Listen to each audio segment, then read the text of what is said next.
Welcome back to our weekly update. I'm Charlotte McLeod with the Investing News Network, and I'm here to give you a quick look at our top stories for the week.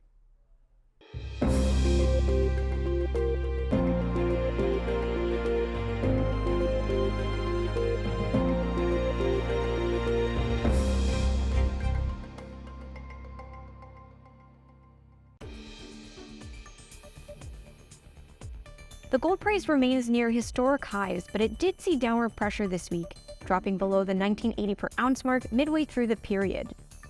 Debt ceiling discussions are reportedly weighing on gold, with Democrats and Republicans making slow progress in negotiations. The country may default if the debt ceiling isn't raised by June 1st, but Congress has never before let that happen. How low could gold go? Well, the broad consensus is that the yellow metal is set to rise much higher in 2023 and beyond.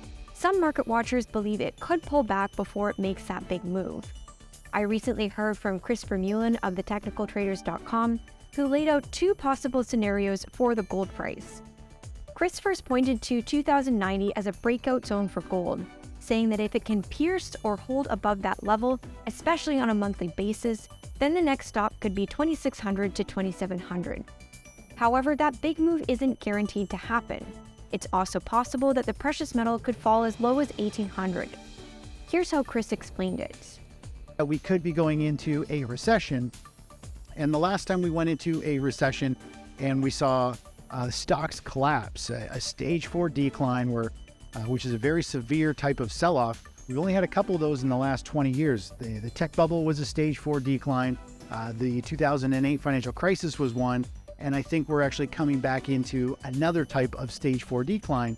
And the reason I say that is because this is the chart of gold we're looking at. And gold pulled back about 34% during that stage 4 decline. Almost all assets get pulled down when there's forced liquidation. So while I'm very bullish on gold and I own a lot of physical metals for the long-term picture, we could still see gold pull back and continue in this kind of this sideways channel over the next year. I think this stage 4 decline could potentially keep precious metals and miners under wraps a little bit here for another 5, 6, 7 months until the stock market maybe works itself out by having some type of financial reset where we get a big crash in equities going forward. I'll leave the link to the full interview with Chris in the video description.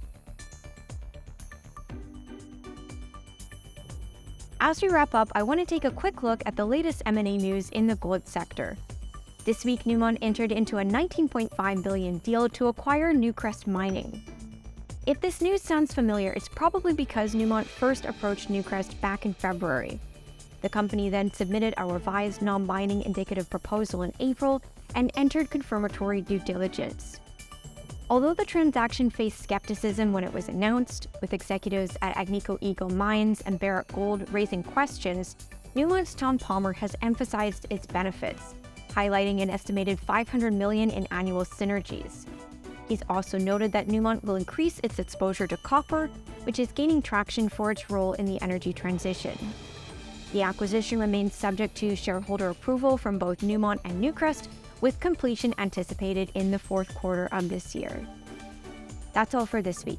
If you like this video, make sure you subscribe to our channel and turn on notifications so you don't miss future updates and interviews. You can also follow us on social media or click below for our report or any article mentioned in this video. We'll see you next time.